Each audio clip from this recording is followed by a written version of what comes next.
Welcome to the last episode in the fall series. Here we have a special guest, Gabrielle Cody. She is a master antipasto executive. And she is going to be showing us how to make a wonderful antipasto that you can make at home. So Gabrielle Cody, what are we making today? We're making eggplant caponata. All right. So let's go over to the stove and she'll tell us what we previously did, and then we'll do the recipe. All right. Okay.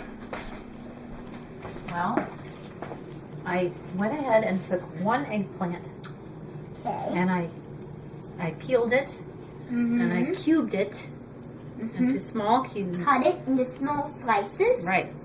Then I put it in this colander and I salted it. And then got all the water out. Yeah, as it draws all the way. I can show you how much water is in all this. See? Look at all that And then bitter water. And then I, after I dried it off a little bit, I will put some olive oil in a skillet. Yeah. And I browned it a little bit. And then I just put it on here to rest, because we'll add it to this. So the water can retain off of the eggplant, so it wouldn't be watery. Right. All the oil, too, because the oil. Okay. Now, Oil and water are all liquids, so Right. it needs to get all the oil and the water out. right. And then I took I set that aside and I heated a skillet with some olive oil, and I sliced up a small white onion and then you browned it slowly. You have to keep it on low heat, otherwise it'll brown too quickly, and then it won't get soft for you. So you don't want soggy or soft onions. Right. Now I'm just You want them crisp and brown. well, you want them kind of soft, but just caramelized a little bit like this. And soft, but not too soft. Yeah. Okay, so now that that pan's heating up again, you can go ahead and add the rest of the stuff here. So this is a fourth of a cup of tomato paste. So just all of it? Yep, you can add it all in there. Tomato paste. Yep, or I'll help you. Okay. Yeah, there you go. Just This get does everything. not look really good when you put the tomato paste in, but believe me, it will look delicious afterward. Yep. Okay. Yeah, that's good.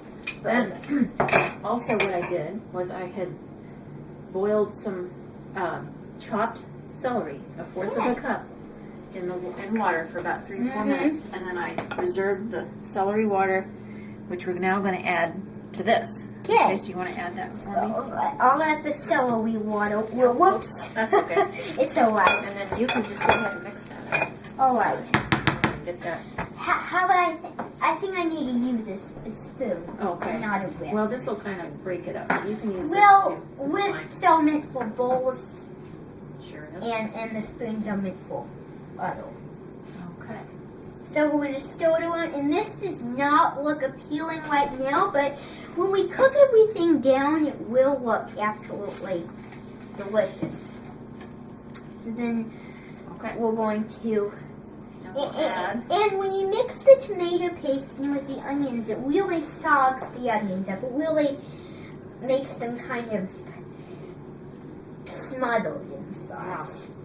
Okay, now while you're doing that, I need to add a little bit of vinegar. So I'll have you pour this. So this is red wine vinegar. Okay, red wine vinegar. And I think I'm just going to put it, I think it's just an eighth of a cup. You have to take the cap 2 off. tablespoons.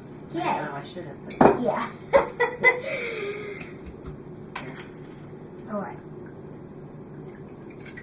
Okay, I think that's good. You want to dump it in. Dump it in there. Pour the red wine chili vinegar in. Yep, and then sugar. Sugar. About 2 Sugar. tablespoons of sugar. So just all of Or it. a tablespoon, yep. I can feel it sizzling. Yep. And then you go ahead and mix that. And you want to make sure the sugar is really nicely absorbed so you don't have lumps of sugar in there. And what will the sugar add to the Just mix? some sweetness, because it's a sweet-sour thing. I'm gonna add And then some want salt. to put some salt in A there. little, How much salt? about a quarter of a teaspoon. You It's wanna add always some good to pepper? measure it previously. You can go ahead and pepper. Okay. Just go this way. Alright. That way. There you go. There. Now, Good. You can go a little more, I think. tell me when. Okay.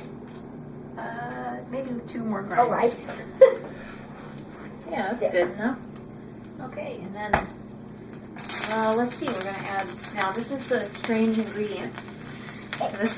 You know what it is, right? It's called cocoa. And I don't know exactly why they put this in there, but I know you have to put it in there. So how we put it in there? Yep, quarter of a teaspoon, a half a teaspoon. Just put all of it in.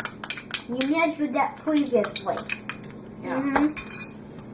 Okay, go ahead and mix that. And then after this is done cooking down, we're probably going to add the eggplant to it. Yes. Okay, this is a really fast, delicious, easy recipe. And after we get this part done, we're going to toast some bread. Because this is supposed to be eaten with the whole eggplant, but we don't have that. So all we're going to do is we're going to you basically eat it at room temperature. You basically eat it with a crostini bread. Okay. Now, you can add in these the celery now. The chopped celery. Yep. Okay. And then we're going to stir it. Yep. There's about a quarter cup of chopped Sicilian olives. Sicilian olives. Hopefully they taste good. Okay. And You know, eggplant has a really irresistible texture. go ahead and these are about 1/8 of a cup of capers. Okay. So you have sweet, salty, sour. So it has like a medley of different flavors. Yeah. This sounds like a very bizarre and interesting dish. I actually didn't know they put cocoa in there. It's not chocolate. Yeah. And now you can go ahead. We'll let this maybe go. No, I think it's okay. All right. And we can add the eggplant to it. Okay. Yep. So I'll hold this up if you want. I'll just dump it in there. Yeah. You could just take this towel and just, There. I don't want to get the eggplant Yeah, germs it's on a my little hands. greasy. I don't want Mix to get my germs on the eggplant. Yep. I'll mix that Right. up for a minute. And you want to really make sure not to smush the eggplant. Just whisk really lightly so that the eggplant doesn't squash and squish and get mushy. I think that's all the ingredients. So we're just make sure it maybe boils for a few minutes, just a minute or so, and then we'll put it in a bowl and let it just sit for about 2 to 3 hours. In the refrigerator, and then we can eat it. Yep, or at room temperature. You're supposed to eat it at room temperature, so maybe we'll just keep it out since we're going to eat it later. So what are we going to do next? Well, let's let it bubble up for a second and just kind of heat up through, and then we'll turn off the heat and pour it in the bowl. Okay. And a good way to serve this would be on, as you said, bread. Toasted bread or raw bread. Right. I would suggest toasted bread. Yeah, it has a much better flavor, toasted bread. Right. Oh, there it's going. All right. Getting bubbly. Doesn't that look absolutely wonderful? I can't wait to try this. Try a little and see if it's any. Oh.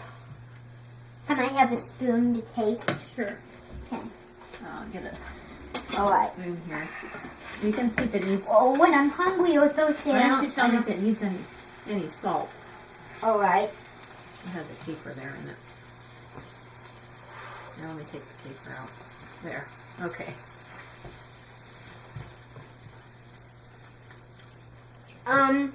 Maybe a little salt.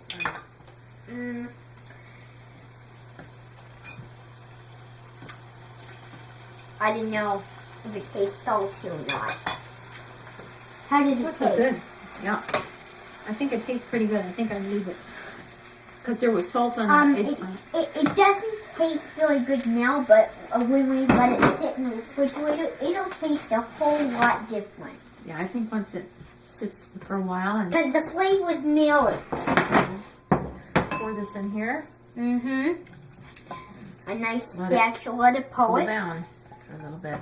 It doesn't look appealing. No. But it tastes good. And I know it looks like a main course, but this is an antipasto. This is what you eat before the appetizer course.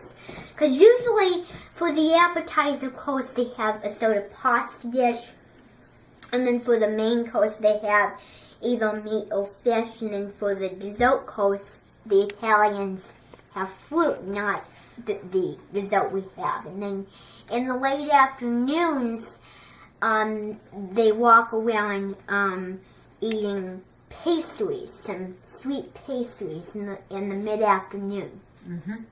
So are we going to put this in the fridge? Let's leave it to just cool down, and you could put it over the table, and then we will put it in the refrigerator. So after it cools down, we're going to put it on the table. We'll put it in the fridge.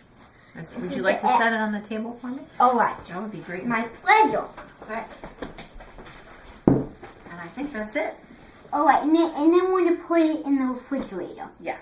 After it cooled down. Yep. But then you want to make sure it gets to room temperature when you eat it. You don't want it to Yeah, be because cold. you don't want it to be too hot or too cold. Right. Because it wouldn't taste, I think, that good cold. Yeah. Yeah. And I think that's it.